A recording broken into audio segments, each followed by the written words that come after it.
Ladies and gentlemen, this is your host of Black Men Unfiltered, Dwayne. So listen, I want to talk about some things today that I feel like that are important that have to do with karma, because karma is real. Whether you know it or not, it's coming. If you're a religious person, you know that karma can be one of those things where we talk about it in a religious setting, and the Bible didn't say anything about karma, that word, but it does talk about what goes around comes around. What you do to others can come back on you. And so the person that makes this obvious today is Wendy Williams. I know a lot of fans out there of Wendy Williams. A lot of black women, of course, are fans of Wendy Williams, but we have to understand something, ladies and gentlemen. Wendy Williams has the situation that she's in right now, which we'll talk about in a few seconds. But let's break down the years of Wendy Williams before she got to this point, right? Wendy Williams was always in other people's business, which was part of her business. Okay, that's how you make your money. But then you start hitting below the belt, and you start talking about people's wives that had cancer. And you start talking about people's relationships and their marriages. And then you start talking about people's children. And then you start talking about all these different other things about other people's lives. And you start digging deeper and deeper and deeper. But what a lot of people didn't know, Wendy, is that you were a previous crackhead. You were a drug addict. You were addicted to crack cocaine. You were literally a crackhead that sits on TV and talk about other people that have drug abuse. Right? You literally talked about people's marriages for 15 years, but then your husband left you for a younger chick, and then you told the world that you were divorcing him, and they celebrated that. But what you didn't tell them, Wendy, what you didn't tell them, Wendy, is that your husband, the money that you received, he gets half of everything that you make simply because he created the name of the show. Every document he signed, he made sure that the monetary value of that document supported him and you, whether you were together or not. So even though you divorced him, if you make $20 million, 10 of it is his, and all he has to do is sit back at home with his legs crossed on the futon in the game room and receive that $10 million from you. He owns your name. He owns the way you make money. He gets a percentage of everything you do for the rest of your life. Not only that, Wendy, you are, you are in a mental state right now. But we can go back to the point that you were on live TV and you fainted. You passed out on live TV. Wait, what's happening? You passed out on live TV. Everybody still felt sorry for you. Why? Why do we feel sorry for Wendy Williams? There's no reason to feel sorry for Wendy. For what? I personally don't feel sorry for Wendy Williams, right? I don't. And now they say she's in some sane asylum or something that she has going on right now with her mind, and she really can't get through the fact that she's mentally, something's going on with her mentally. They say she had COVID, and then after COVID, she went through this mental thing where don't have mental clarity. I don't feel sorry for her. I literally do not feel sorry for her. Now, a lot of people are going to say, oh, that's mean. But for years, when you do bad to other people, it'll come back. Right? Some things out there are true, which on this channel, you'll be hearing the truth. I'll be able to hold people accountable on Black Men Unfiltered on the podcast, and as well as on live video right here for you guys. I will always be truthful. We'll always hold people accountable, whether black men, because this is a channel for black people, holding black men accountable, black women accountable, myself included. But at the same time, it can go too far, Wendy, when you're out here telling women to trap their husbands. Telling black women this on a show that has so many followers. So many people follow Wendy Williams. And she's telling women on the show to trap their husbands. On one of the shows, a lady stood up and she said these words. She said, Wendy, I got married, and when me and my husband got married, we agreed that we'd have 2 children. Well, I've had one. After that one, my husband said, I know I said 2, but I think we should just stick with 1 and be done. The wife goes on to ask Wendy, I want that second baby. And my friends are telling me to stop taking birth control so I can get pregnant. I can sneak and get pregnant by my husband by stopping taking birth control so I can get the second baby he promised me. She said, Wendy, do you think that I should trick my husband to get the second baby? Wendy goes on to say to the audience, let's poll the audience first. Ladies in the audience, what do you think? And this is why I say black women don't hold black women accountable. Because what the audience was in an uproar. Yes, the ladies were clapping. Oh, they were in an uproar. They loved it. And Wendy said, I'm not going to say yes. I'm not going to say no. But I want you to look into my eyes and you tell me what my answer is. And then right before commercial, Wendy says these words. Get your second baby, girl. What can somebody tell me what kind of shit is that? To trap a man. So basically, Wendy, I don't care about your mental health. I don't care about what you've gone through. I really don't care because you have literally ruined lives. That lady went home and trapped her husband. I wonder where they are today.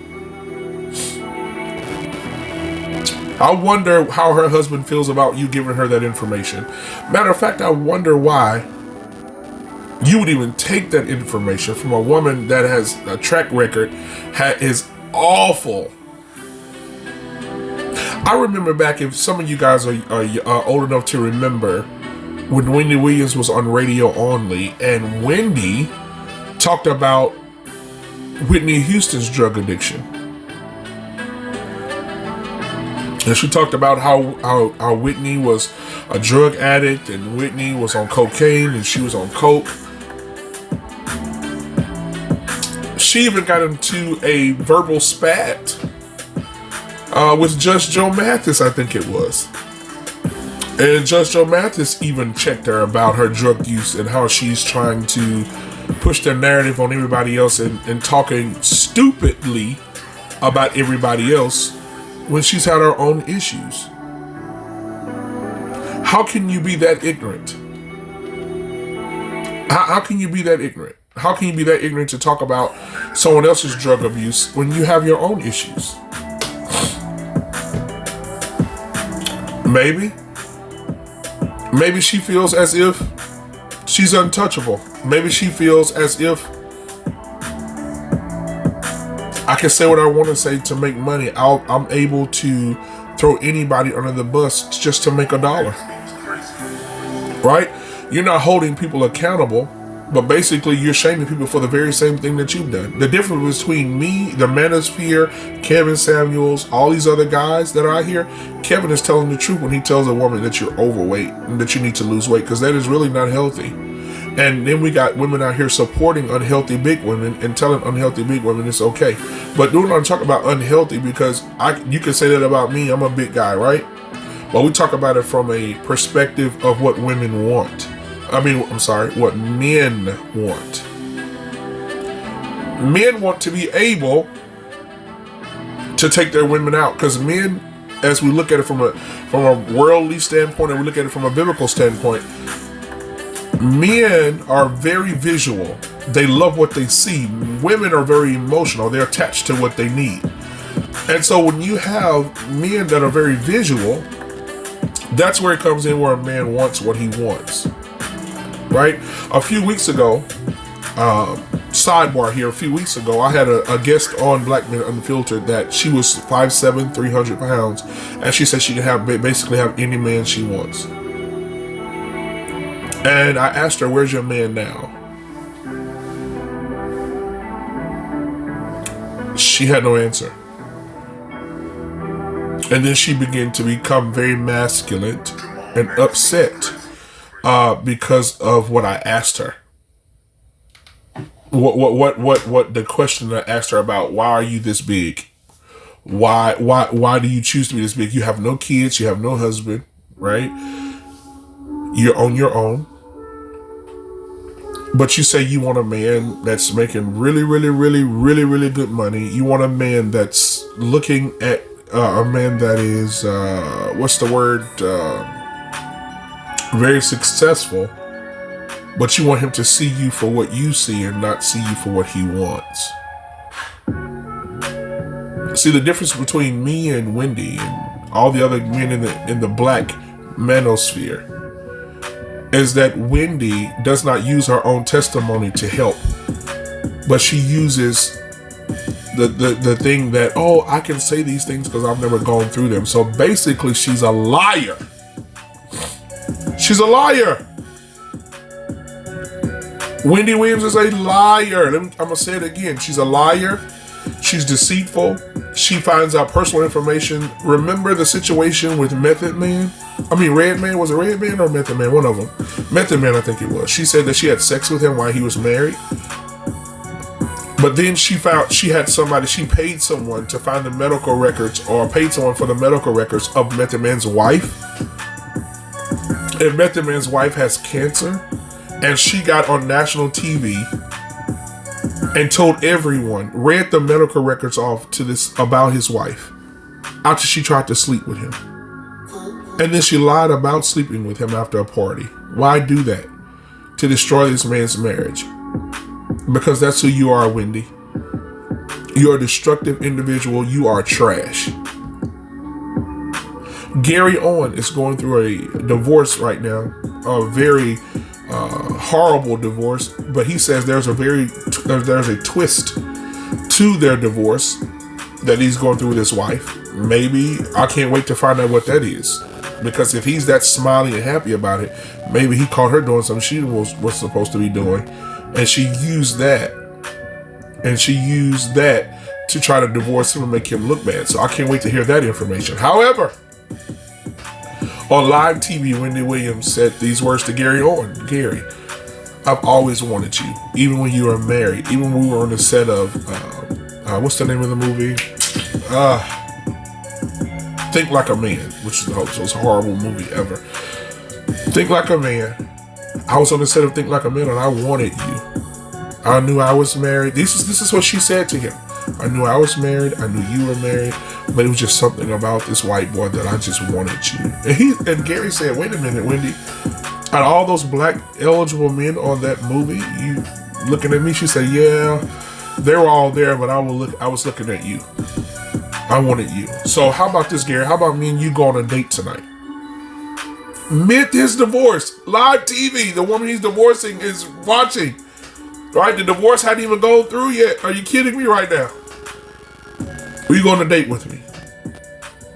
And Gary went to say, oh, well, I don't want people to have another story to talk about. I don't want people to have a lot of stuff to talk about. And she was like, oh, if you're scared, just say you're scared.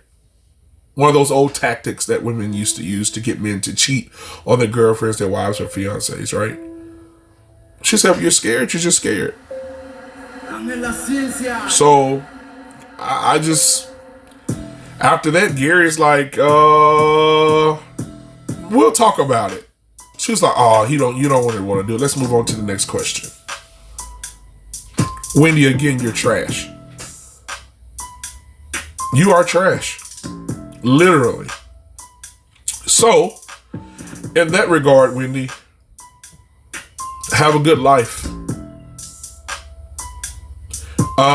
You need to retire from TV because your platform has expired. Your husband won. Your son hates you. How many shows have you done where you said your son don't even talk to you, don't have a relationship with you? This is way before the divorce. Your son blames you for everything. He blames you for not being a mother. Right? He blames you for him having to go to school and deal with the kids in that private school that you're dragging their friends, moms or dads. The teachers despise you. The kids despise you at your son's school, so he hates you. Your husband leaves you for a younger woman. And now you have a mental issue. Again, Wendy, I do not, under any circumstance, feel sorry for you. This has been Black Men Unfiltered. Hit the subscribe button. Subscribe. We will be bringing you more great content every week. And I'm new to this manosphere, so I look forward to speaking with each and every last one of you and responding back to you guys through comments. So again, hit the subscribe button, hit the like button, and let's keep this thing going. Again, to hear me on your radios, on your tablets, on your phones, every Monday at 6 p.m., I am a part of the Fuse Radio family.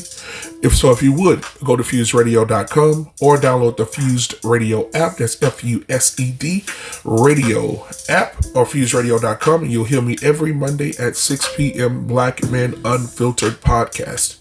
And I'll be coming on here after each show to do an after show, an after hour show, to address anything that you guys want to talk about that we talked about in the show. This week on the show, that girl that I was telling you about, T-Clax, we're going to butt heads and bump heads, and I'm going to bring some reality into her life after she called me out and called me names online, and I had to check her. Guys, this has been Black Men Unfiltered. See ya!